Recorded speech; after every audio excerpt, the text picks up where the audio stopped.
Hello and welcome to study for excellence. मैं हूं प्रणव प्रकाश और आज हम डिस्कस करेंगे अक्टूबर 4th वीक के करंट अफेयर्स को। तो चलिए आज की क्लास शुरू करते हैं। और क्लास को स्टार्ट करने से पहले मैं आपको ये बता दूं कि इस वीडियो का अगर आप पीडीएफ लेना चाहते हो आंसर के साथ तो आप हमारे टेलीग्राम ग्रुप के साथ जुड़ सकते हैं और इसका पीडीएफ मुफ्त में पा सकते हैं। तो चलिए शुरू कर। आज का सबसे पहला क्वेश्चन है हमारा कि यूनाइटेड नेशंस डे यानी कि संयुक्त राष्ट्र दिवस ये किस दिन मनाया जाता है। तो ये हर एक साल 24 अक्टूबर को मनाया जाता है, ये ध्यान रखिएगा। बहुत सारे एग्जाम में ये क्वेश्चन पूछा जा चुका है। तो यूएन से कुछ हम फैक्ट्स भी जानेंगे जहां से हमारे एग्जाम में क्वेश्चन पूछे जाते हैं कि यूएन के अभी प्रेजेंट टाइम में सेक्रेटरी जनरल कौन है। तो यूएन के सेक्रेटरी जनरल हैं एंटोनियो गुटेरेस। और वहीं पे यूएन का हेडक्वार्टर कहाँ पे है, तो न्यूयॉर्क में। यूएन का कहाँ पे हेडक्वार्टर है, न्यूयॉर्क में। और यूएन के जो चार्टर पे जो साइन किया गया था वो कब साइन किया गया था, 26 जून 1945 को। कितने कंट्री के द्वारा, 50 कंट्री के द्वारा। लेकिन फिर कुछ ही दिनों के बाद पोलैंड ने भी इसको ऑफिशियली साइन कर लिया और 24 अक्टूबर 1945 को यूएन जो है, यूएन का चार्टर जो है वो ऑफिशियली एग्जिस्टेंस में आया। फिर वहीं पे एक बार बहुत बार ये भी क्वेश्चन पूछा गया कि यूनाइटेड नेशंस शब्द जो है ये किसके द्वारा पहली बार कॉइन किया गया था, इस शब्द का यूज जो है ये किसके द्वारा किया गया था। तो यूएन शब्द का जो यूज है सबसे पहली बार किया गया था former US president Franklin D Roosevelt के द्वारा। और अभी प्रेजेंट टाइम में यूएन के कितने मेंबर हैं, तो 193 यूएन के मेंबर हैं। फिर नेक्स्ट क्वेश्चन है कि global mobile internet speed ranking में भारत की रैंक क्या है। तो अभी हाल ही में global mobile internet speed ranking जारी की गई है ओकला के द्वारा और इसमें इंडिया को 138 कंट्री में रैंक किया गया है। मोबाइल इंटरनेट स्पीड रैंकिंग में 138 देशों में 131वां रैंक दिया गया है। तो इसका क्या आंसर होगा, ऑप्शन नंबर बी 131। वहीं पे अगर हम बात करें इंडिया के एवरेज मोबाइल डाउनलोड स्पीड की तो वो कितनी बताई गई है, 12.07 Mbps जो स्पीड है, एवरेज स्पीड है इंडिया की। वहीं पे जो ग्लोबल एवरेज स्पीड है वो इससे लगभग तिगुनी है। कितनी है, 35.27। आप यहाँ पे देख सकते हैं क्या अंतर है, यहाँ पे 4G है और 5G की अगर अभी हम बात कर रहे हैं, हम इसी स्पीड में बहुत खुश हैं। लेकिन जो ग्लोबल एवरेज स्पीड जो है वो बहुत ज़्यादा है, इससे तिगुनी है। वहीं पे अगर हम बात करें global mobile internet speed ranking में सबसे टॉप पे कौन सा कंट्री है, तो साउथ कोरिया है और इसकी जो एवरेज स्पीड है वो कितनी है, 121 Mbps। यहाँ पे आप देख सकते हैं क्या अंतर है। फिर अगर ब्रॉडबैंड की बात करें तो फिक्स्ड ब्रॉडबैंड स्पीड रैंकिंग में इंडिया को रैंक किया गया है 70वें रैंक पे। और इसमें ब्रॉडबैंड स्पीड रैंकिंग में पहले नंबर पे कौन सा कंट्री है, सिंगापुर। और सिंगापुर में जो स्पीड है एवरेज वो कितनी है, 226 Mbps। तो यहाँ पे आप देख सकते हैं। फिर अगर हम बात करें कि हमसे जो ऊपर जो कंट्री है, हमसे ज़्यादा जो जो हमारा नेबरिंग कंट्री है उसकी रैंकिंग कितनी है, तो पाकिस्तान की रैंकिंग यहाँ तक कि 116 है, नेपाल की रैंकिंग 117 है और इराक की रैंकिंग भी हमसे ऊपर है एक रैंक। इराक की रैंक है 130 और नेपाल की रैंक है 117। तो यहाँ पे आप अंतर देख सकते हैं साफ।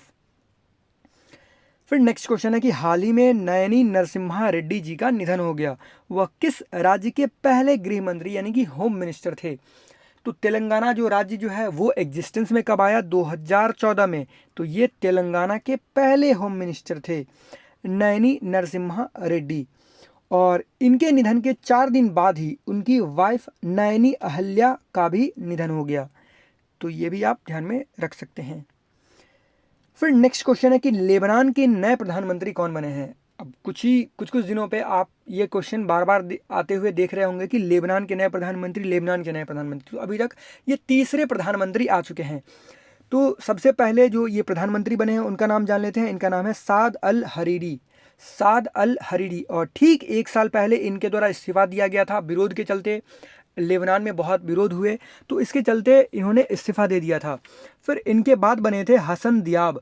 तो हसन दियाब के द्वारा क्यों इस्तीफा दे दिया गया, क्योंकि लेबनान की कैपिटल बेरूत में जो एक्सप्लोजन जो हुआ था, जो ब्लास्ट जो हुआ था, उसके बाद इनकी मतलब बहुत ही असफल हुए थे। और जो इनको असफल बताया गया था कि जहाँ पे जो एक्सप्लोजिव मटेरियल जो रखे हुए थे उसके बारे में सरकार को बहुत पहले ही आगाह किया गया था, लेकिन सरकार ने इसके बारे में कोई भी कदम नहीं उठाया और वो सिटी जो है बहुत ही पूरी तरह से ध्वस्त हो गई थी। लगभग बहुत सारे लोग मारे गए, हजारों हजार की संख्या में लोग घायल हो गए, सिटी बहुत बर्बाद हो गई, बिलियंस ऑफ डॉलर का नुकसान हुआ। तो इसीलिए हसन दियाब ने इस्तीफा दे दिया था बेरूत ब्लास्ट के बाद।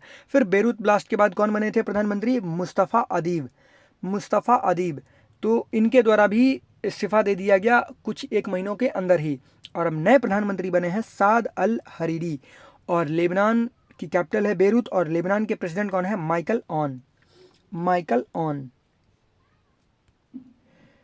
फिर नेक्स्ट क्वेश्चन है कि वर्ल्ड पोलियो डे यानी कि विश्व पोलियो दिवस ये किस दिन मनाया जाता है? तो ये दिवस भी हर एक साल 24 अक्टूबर को मनाया जाता है।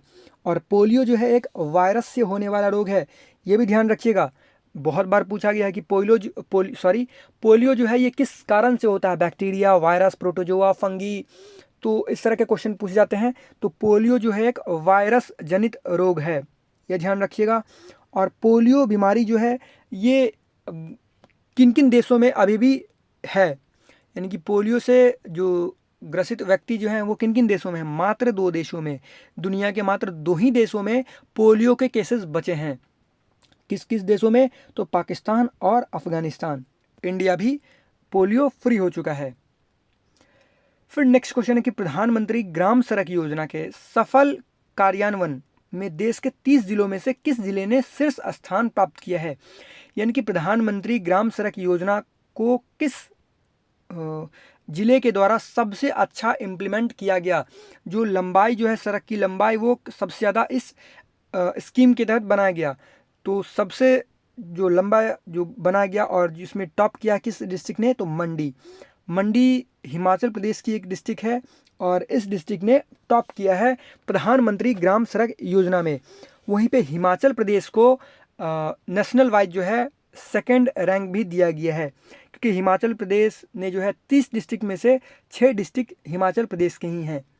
तो ये भी ध्यान रखिएगा। और हिमाचल प्रदेश ने 1104 किलोमीटर का रोड बनवाया है अप्रैल से अक्टूबर तक। फिर नेक्स्ट क्वेश्चन है कि अंतर्राष्ट्रीय मुद्रा कोष इंटरनेशनल मॉनेटरी फंड में शामिल होने वाला 190वां सदस्य देश कौन सा बना? तो IMF का 190वां मेंबर कंट्री कौन बन गया है? इस कंट्री का नाम है अंडोरा। IMF का जो हेडक्वार्टर है वो कहाँ पे है? वाशिंगटन DC में। और IMF की जो अभी प्रेजेंट टाइम पे डायरेक्टर जनरल हैं वो कौन है? Kristalina Georgieva. और जो IMF की चीफ इकोनॉमिस्ट हैं ये भी कौन है? इंडिया की हैं गीता गोपीनाथ। वहीं पे चलिए अब अंडोरा की लोकेशन जान लेते हैं। तो अंडोरा एक माइक्रो स्टेट है। यहाँ पे ये स्पेन है और ये फ्रांस है और यहीं पे बीच में बहुत ही छोटा सा कंट्री है अंडोरा। फिर नेक्स्ट क्वेश्चन है हमारा कि किस राज्य सरकार ने केंद्र सरकार की योजना स्वनिधि योजना में पहला रैंक हासिल किया है? अब ये स्वनिधि योजना क्या है इसके बारे में जानेंगे। सबसे पहले क्वेश्चन का आंसर जान लेते हैं कि उत्तर प्रदेश ने केंद्र सरकार की योजना स्वनिधि योजना में पहला रैंक हासिल किया है। अब ये पहला रैंक कैसे मिला तो ये जान लेते हैं। यहाँ पे आप देख सकते हैं कि इसके तहत जो लोन जो डिस्ट्रीब्यूट किए जाते हैं स्वनिधि योजना के तहत, इसके तहत क्या होता है कि सब्सिडाइज रेट पे 10,000 रुपये का लोन दिया जाता है स्ट्रीट वेंडर्स को, हॉकर्स को, गांव और प्री अर्बन क्षेत्रों में 10,000 का इसमें लोन दिया जाता है।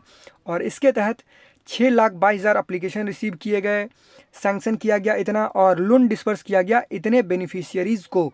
तो यहाँ पर देख सकते हैं अराउंड 3 लाख। तो सबसे ज़्यादा लोन जो बांटे गए स्वनिधि स्कीम के तहत वो किस स्टेट ने बांटे, ये भी पूछा सकता है। डिस्पर्स किए सबसे ज़्यादा लोन तो यूपी के द्वारा। फिर नेक्स्ट क्वेश्चन है कि भारत का पहला सैंड ड्यून पार्क यानी कि रेत टिब्बा पार्क किस राज्य में बनाया जाएगा?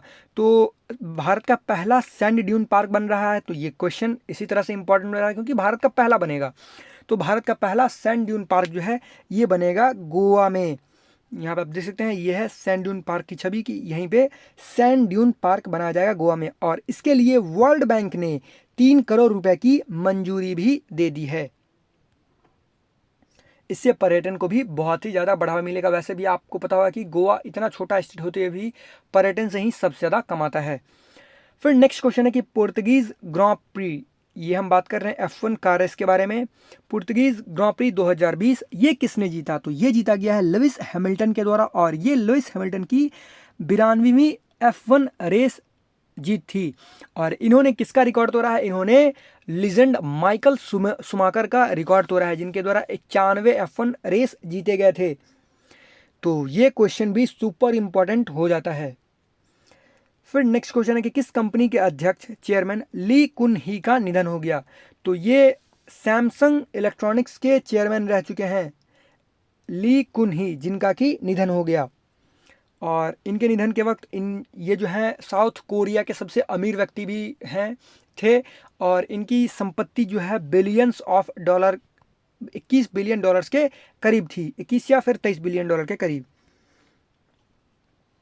फिर नेक्स्ट क्वेश्चन है कि नाटो यानी कि नॉर्थ अटलांटिक ट्रीटी ऑर्गेनाइजेशन, जिसका हेडक्वार्टर कहाँ पे है? बेल्जियम की कैपिटल ब्रुसेल्स में। तो नाटो ने किस देश में नया केंद्र स्थापित करने का निर्णय लिया है? नाटो किस देश में नया अंतरिक्ष केंद्र स्थापित करेगा? तो इस क्वेश्चन का आंसर होगा जर्मनी। जर्मनी में कहाँ पे? तो रैमस्टीन में। जर्मनी के रैमस्टीन में। अभी जितने सारे सैटेलाइट हैं जो संचार उपग्रह हैं, उसमें से आधे सैटेलाइट जो हैं वो नाटो कंट्री के ही हैं। फिर नेक्स्ट क्वेश्चन है कि फोर्ब्स की दुनिया के सर्वश्रेष्ठ नियोक्ता, यानी कि जो फोर्ब्स के द्वारा जो वर्ल्ड्स बेस्ट एम्प्लॉयर्स की सूची जारी की जाती है, इसमें किस कंपनी ने टॉप किया है? किस कंपनी के द्वारा टॉप किया गया वर्ल्ड्स बेस्ट एम्प्लॉयर्स 2020 की लिस्ट में? तो इस कंपनी का नाम है सैमसंग इलेक्ट्रॉनिक्स। और वहीं पे दूसरे रैंक पे दिया गया है अमेजॉन को, तीसरे रैंक पे IBM और चौथे रैंक पे माइक्रोसॉफ्ट को। वहीं पे अगर हम बात करें किस इसमें इंडियन सिटी जो है ये कहाँ पे आती है, तो इंडियन सिटी जो है HCL आती है 30वें रैंक पे। और अगर हम बात करें PSU के बारे में, तो PSU में टॉप पे कौन सी कंपनी है? NTPC। फिर नेक्स्ट क्वेश्चन है कि वेवल राम कलावन किस देश के नए राष्ट्रपति चुने गए हैं? तो नाम कुछ इंडियन टाइप का लग रहा है, तो इसीलिए ये क्वेश्चन भी इम्पॉर्टेंट हो जाता है। तो वेवल राम कलावन ये सेशल्स के नए राष्ट्रपति बने हैं। सेशल्स की कैपिटल क्या है? विक्टोरिया। मैं आपको सेशल्स की लोकेशन भी दिखाऊंगा।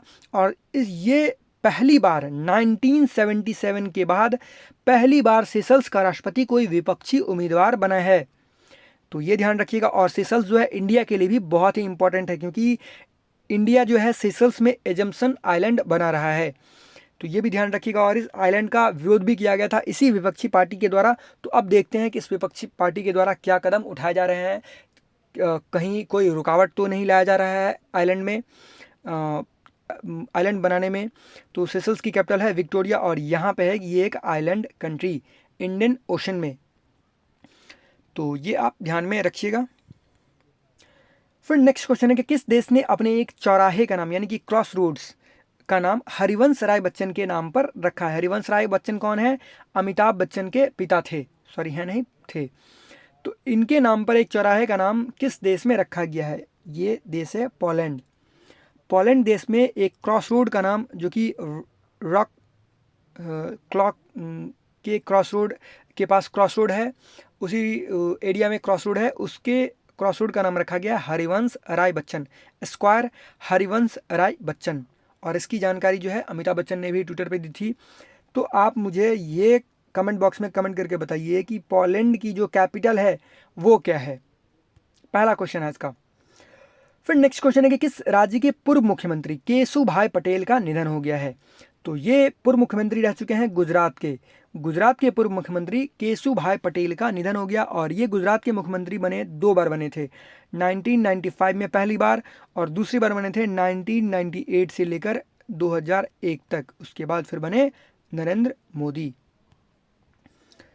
फिर नेक्स्ट क्वेश्चन है कि प्रहलाद सिंह पटेल ने life in miniature project launch किया है, जो राष्ट्रीय संग्रहालय यानी कि नेशनल म्यूजियम नई दिल्ली, संस्कृति मंत्रालय और किस टेक्नोलॉजी कंपनी के बीच एक कोलैबोरेशन है? तो ये कोलैबोरेशन है नेशनल म्यूजियम और फिर कल्चर मिनिस्ट्री और गूगल, जो कि एक टेक्नोलॉजी कंपनी है। इसके बीच एक कोलैबोरेशन है, लाइफ इन मिनिएचर प्रोजेक्ट। तो ये लॉन्च किया गया है प्रहलाद सिंह पटेल के द्वारा, और इसमें बहुत सारे संख्या में पेंटिंग्स जो है लगाए गए हैं, और ये देखा जो जा सकता है, ऑनलाइन देखा जा सकता है। ये पेंटिंग, जितने सारे मिनिएचर जो हैं वो देखे जा सकते हैं गूगल आर्ट्स एंड कल्चर्स, जो ऑनलाइन जो है वो देखा जा सकता है इस ऐप पे। और इस प्रोजेक्ट को नाम दिया गया लाइफ इन मिनिएचर, और the project uses technology like machine learning, augmented reality and digitisation with high definition robotic cameras. इसके तहत भी दिखाया जाएगा to showcase this special works of art in a magical new वे।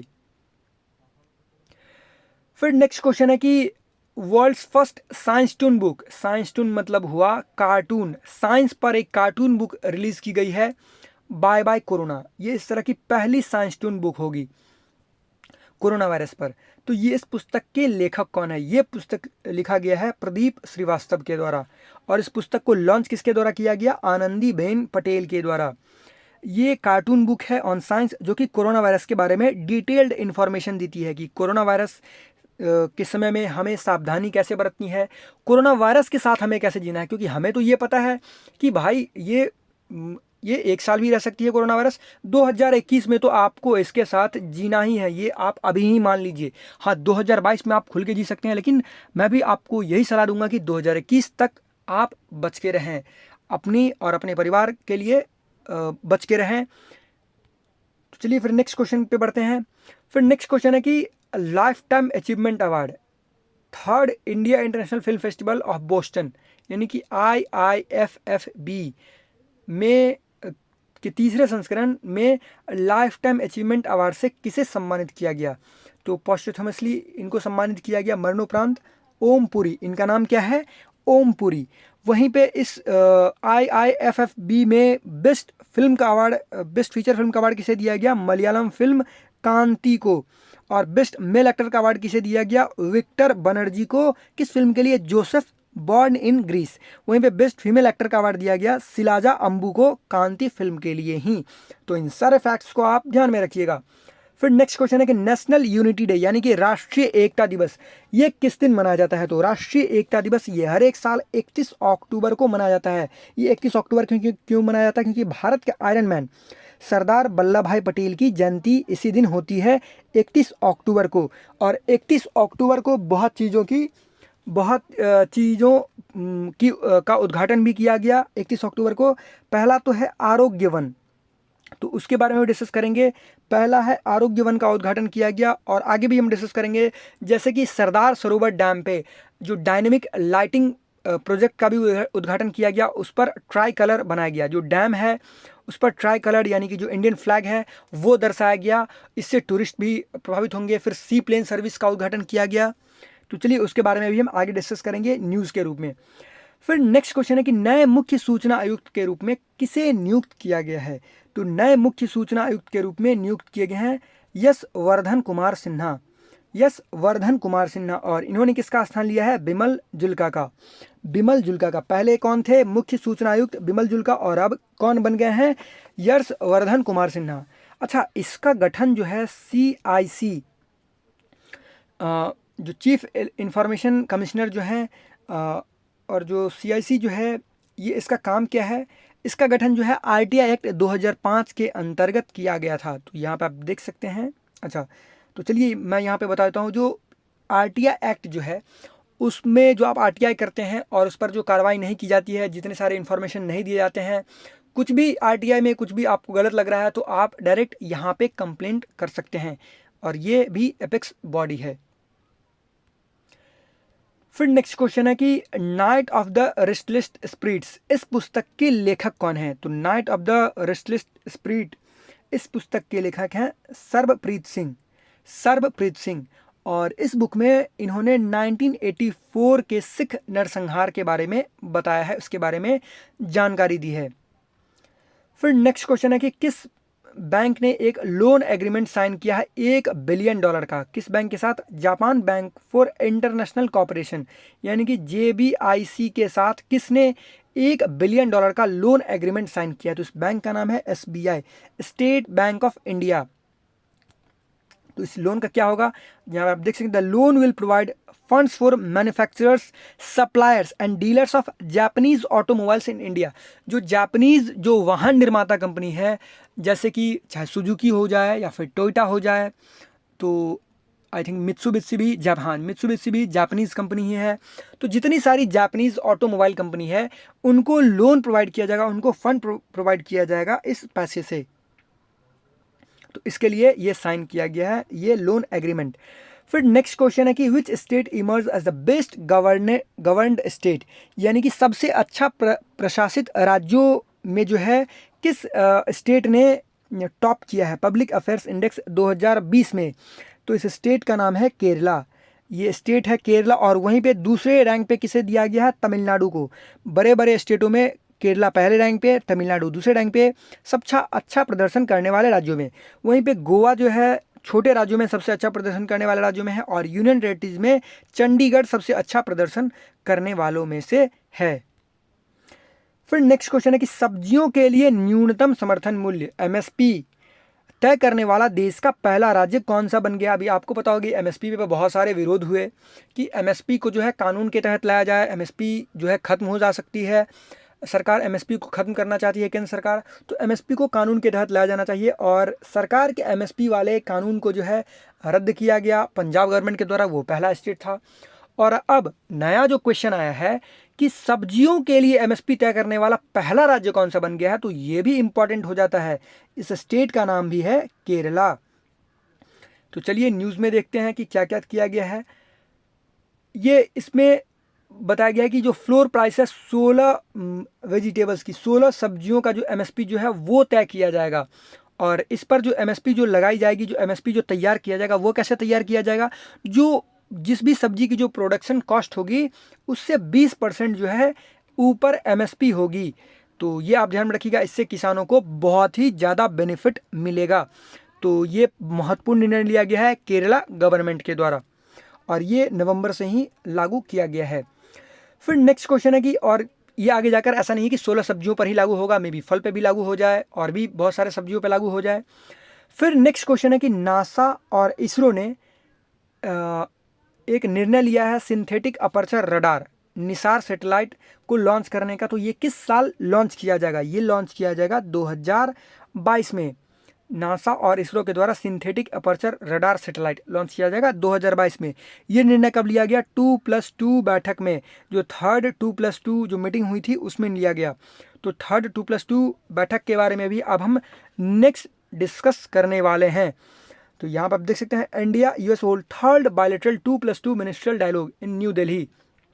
तो न्यू दिल्ली में बैठक हुआ। इसमें कौन कौन बैठक में भाग लेते हैं, विदेश मंत्री और रक्षा मंत्री, दोनों देश के, एक दूसरे देश के विदेश मंत्री होते हैं और रक्षा मंत्री। तो इसमें जो सबसे इम्पॉर्टेंट जो साइन किया गया था, इसमें रक्षा उद्योग, टेक्नोलॉजी, स्पेस, इन सभी क्षेत्रों में 5 एग्रीमेंट साइन किए गए टोटल। लेकिन जो सबसे इम्पॉर्टेंट एग्रीमेंट जो था वो कौन सा था, बेका, यानी कि basic exchange and cooperation agreement. जो ये एक डिफेंस पैक्ट है, ये ध्यान रखिएगा, ये एक तरह का डिफेंस पैक्ट है। इससे बहुत सारे चीज़ों में बेनिफिट्स मिलता है बेका के तहत। तो सबसे पहले तो ये जानना जरूरी है कि बेका से पहले इंडिया और किस किस चीज़ पे साइन कर चुका है। तो सबसे पहला जो डिफेंस पैक्ट है वो है GSOMIA। ये कब साइन कर चुका है, 2002 में, ये भी एक डिफेंस पैक्ट है। फिर लेमुआ साइन किया था 2016 में। फिर कॉमकासा साइन किया गया था 2018 में। और अब साइन किया गया है, जब आप समझ सकते हैं कि यूएस में इलेक्शन होने वाले हैं, और अब साइन किया गया है बेका। तो ये बहुत ही इम्पॉर्टेंट बात है कि इंडिया के साथ यूएस ने इस तरह का डिफेंस पैक्ट और ये लास्ट डिफेंस पैक्ट साइन किया है, जो कि बहुत ही इंपॉर्टेंट है। जो 4 उसके इंपॉर्टेंट डिफेंस पैक्ट हैं, यानी कि हम बहुत ही अच्छे डिफेंस पार्टनर हो गए हैं। इंडिया और यूएस बहुत ही अच्छा डिफेंस पार्टनर हो गया है। तो इसमें क्या होगा कि जियो स्पैटियल मैप्स जो हैं वो शेयर किए जाएंगे। और इसके तहत क्या होगा कि किसी भी टेरेन, अगर हम कहीं पे भी उस किसी भी क्षेत्र की जानकारी चाहते हैं कि वहाँ का टेरेन कैसा है, वहाँ की लोकेशन किस तरह की है, तो उसके बारे में हमें, आपको पता होगा कि नासा के द्वारा बहुत ही अच्छे अच्छे सैटेलाइट, बहुत ही बड़े बड़े सैटेलाइट, हाई डेफिनेशन वाले सैटेलाइट लॉन्च किए गए हैं। वैसे इसरो ने भी बहुत ही अच्छा काम किया, अभी बहुत सारे सैटेलाइट अभी हम लोगों ने लॉन्च किया। लेकिन दोनों तरफ से मदद हो पाएगी। अगर उसे चाहिए तो हम देंगे और हमें चाहिए तो नासा देगा हमें, अमेरिका देगा हमें। तो इसीलिए बेका से क्या फ़ायदा होगा, अगर आप कोई भी क्रूज या बैलिस्टिक मिसाइल जो है वो एक्यूरेट प्रिसाइजली आप कहीं पे लगा पाएंगे, किसी भी निशाने पे किसी भी टारगेट को अचीव कर सकते हैं। तो इससे ये फ़ायदा होगा। तो लेमुआ कब साइन किया गया, कोमकासा कब साइन किया गया, बेका कब साइन किया गया, और जो थर्ड 2+2 मिनिस्ट्रियल डायलॉग हुआ इंडिया और यूएस के बीच में, ये कहाँ पे हुआ, ये भी ध्यान में रखिएगा। और इस तरह के 2+2 मिनिस्ट्रियल डायलॉग जो है ये इंडिया किन किन देशों के साथ करता है, तो यूएसए और ऑस्ट्रेलिया, मात्र 2 देशों के साथ। तो इस फैक्ट्स को भी आप ध्यान में रखिएगा। फिर नेक्स्ट न्यूज है, PM inaugurates country's biggest cardiac hospital in Ahmedabad and world's longest temple ropeway at Junagadh in Girnar. तो इसके बारे में भी हम डिस्कस करेंगे। तो प्रधानमंत्री नरेंद्र मोदी ने भारत का सबसे बड़ा कार्डियक हॉस्पिटल अहमदाबाद में उद्घाटन किया इसका, और दुनिया का सबसे लॉन्गेस्ट टेम्पल रोपवे यानी कि मंदिर रोपवे जो है इसको इनॉग्रेट किया कहाँ पे, जूनागढ़, जो कि गिरनार में है। तो प्रधानमंत्री नरेंद्र मोदी ने 3 प्रोजेक्ट लॉन्च किए। कब, तो 24 अक्टूबर को। सबसे पहला प्रोजेक्ट जो था वो था किसान सूर्योदय योजना। ये इसका नाम कुछ बदल दिया गया है, ये पहले दूसरे नाम से आता था, अब इसे कर दिया गया है किसान सूर्योदय योजना। इसके तहत क्या होगा कि डे टाइम में आई थिंक 10 से 2 के बीच में या फिर 10 से 1 के बीच में किसानों को सिंचाई के लिए पानी उपलब्ध करवाया जाएगा। एक तो ये हो गया। फिर दूसरा प्रोजेक्ट जो है, दूसरा जो है वो क्या लॉन्च किया गया, बिगेस्ट कार्डियक हॉस्पिटल, कहाँ पे, अहमदाबाद में। इसकी जो कॉस्ट है वो कितनी है, 470 करोड़, और इसमें जो बेड है वो पहले थी 450 और इसे बढ़ाकर कर दिया गया 1251। फिर नेक्स्ट जो है वर्ल्ड्स लॉन्गेस्ट टेम्पल रोपवे, कहाँ पे, गिरनार इन जूनागढ़, और ये 130 करोड़ का प्रोजेक्ट है। तो ये भी आप ध्यान में रखिएगा।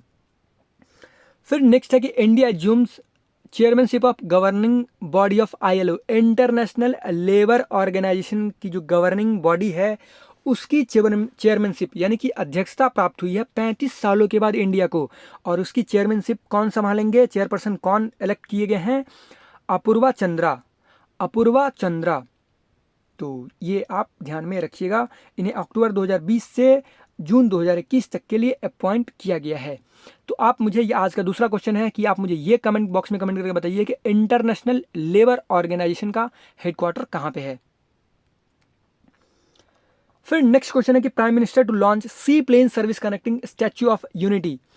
स्टैच्यू ऑफ यूनिटी कहाँ पे है, गुजरात में, कहाँ पे, तो केवड़िया में, with Sabarmati river front in Ahmedabad. तो एक सी प्लेन सर्विस लॉन्च किया गया और ये इंडिया का पहला सी प्लेन सर्विस है। ये न्यूज़ में तो बहुत पहले से है लेकिन इसे लॉन्च किया गया 31 अक्टूबर को।